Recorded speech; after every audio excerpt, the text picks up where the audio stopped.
नप गए मौलाना मदनी, दर्ज होगी एफआईआर, मचा हड़कंप। मौलाना मदनी बार बार जहर उगलने का काम करते हैं और एक बार फिर ऐसा जहर उगला जिसके बाद वो बुरा फंस सकते हैं और उनके खिलाफ एफआईआर दर्ज करने की मांग भी की जा रही है।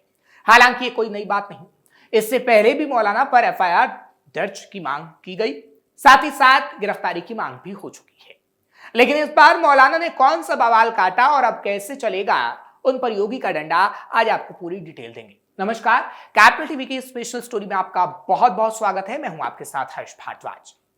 मौलाना मदनी बुरा फंस सकते हैं, मौलाना मदनी पर एफआईआर हो सकती है क्योंकि मदनी साहब कारनामे ही ऐसे करते हैं।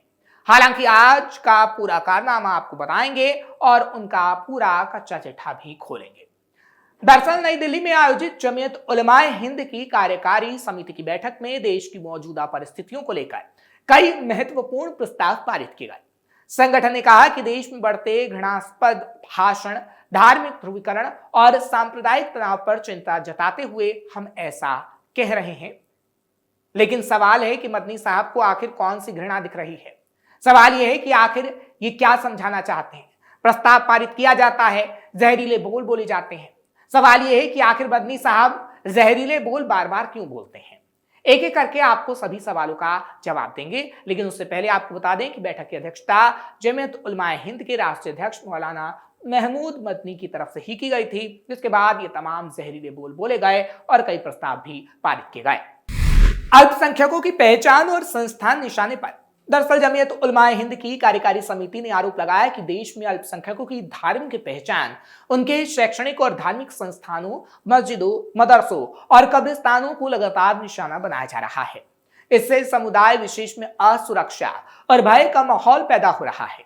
प्रस्ताव में कहा गया कि लोकतंत्र की मजबूती न्याय, समानता और संविधान के शासन पर आधारित होती है। किसी भी वर्ग के अधिकारों और सम्मान से समझौता पूरे लोकतांत्रिक ढांचे को प्रभावित करता है। चुनाव, नागरिकता और मतदाता अधिकारों पर भी उठाए सवाल। इतना ही नहीं, कार्यकारी समिति ने चुनावी प्रक्रिया, मतदाता अधिकारों, नागरिकता से जुड़े मुद्दे पर भी चिंता व्यक्त की।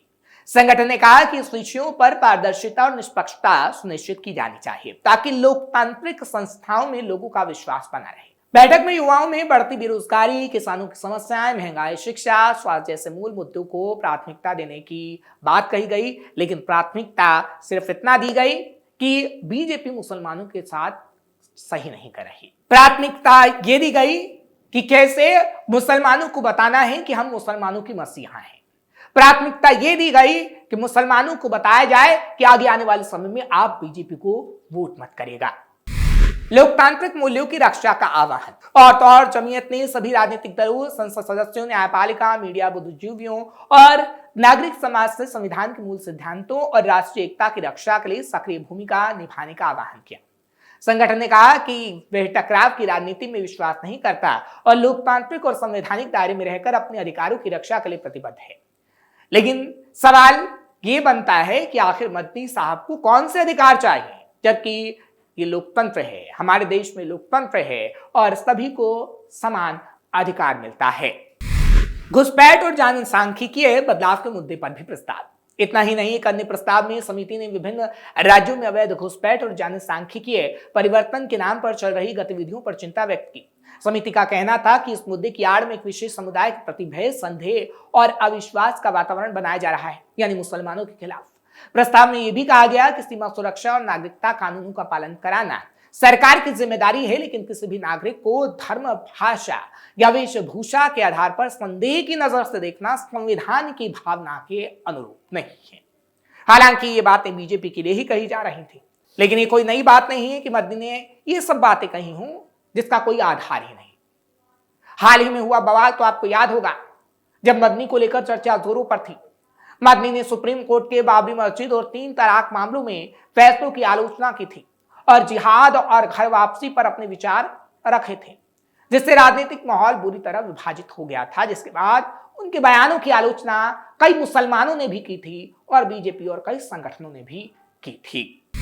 मदनी ने लगाए थे बड़े आरोप। मदनी ने आरोप लगाया था कि देश का सुप्रीम कोर्ट बीजेपी सरकार के दबाव में काम कर रहा है। उन्होंने कहा था कि बाबरी मस्जिद, 3 तलाक और अन्य मामलों में फैसलों के बाद लगता है कि कोर्ट कुछ सालों से सरकार के दबाव में काम कर रहा है। सुप्रीम कोर्ट तभी सुप्रीम कहलाने योग्य है जब वो संविधान का पालन करे और कानून बनाए रखे। इसके अलावा उन्होंने लव जिहाद, लैंड जिहाद, तालीम जिहाद, थूक जिहाद जैसे शब्दों के बढ़ते इस्तेमाल पर चिंता जताई।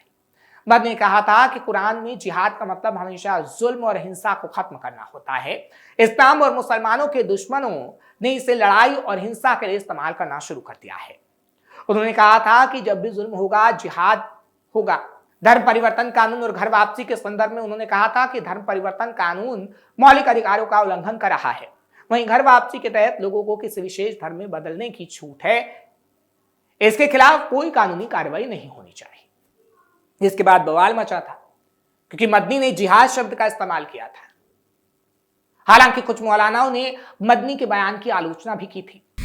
मौलाना रजवी ने मदनी पर साधा था निशाना। मदनी के इस बोल पर ऑल इंडिया मुस्लिम जमात के चीफ मौलाना शहाबुद्दीन रजवी ने सलाह दी थी कि सुप्रीम कोर्ट संसद और सरकार पर टिप्पणी करने से बचा जाए। उन्होंने कहा था कि करोड़ों मुसलमान इन संस्थाओं पर भरोसा करते हैं। मदनी को धार्मिक दृष्टि से बात करनी चाहिए, ना कि समुदाय को भड़काने के लिए। इस बीच बीजेपी सांसद मनोज तिवारी ने भी मदनी के बयानों की आलोचना की थी और कहा था कि भारत में मुस्लिम समुदाय सबसे सुरक्षित है। वहीं विश्व हिंदू परिषद वीएचपी ने भी ये कहा था कि मदनी सभी मुसलमानों को जिहादी बताकर भड़का रहे हैं, भड़काऊ बयान दे रहे हैं। उन्होंने सुप्रीम कोर्ट पर सवाल उठाने की भी निंदा की थी। दूसरी ओर कई और संगठनों ने भी आलोचना की थी जब जिहाद शब्द का इस्तेमाल मदनी ने किया था। हालांकि कई मुसलमानों ने कहा कि जैसा मदनी कहते हैं वैसा कुरान में नहीं लिखा गया, मदनी सिर्फ भड़काने का काम करते हैं।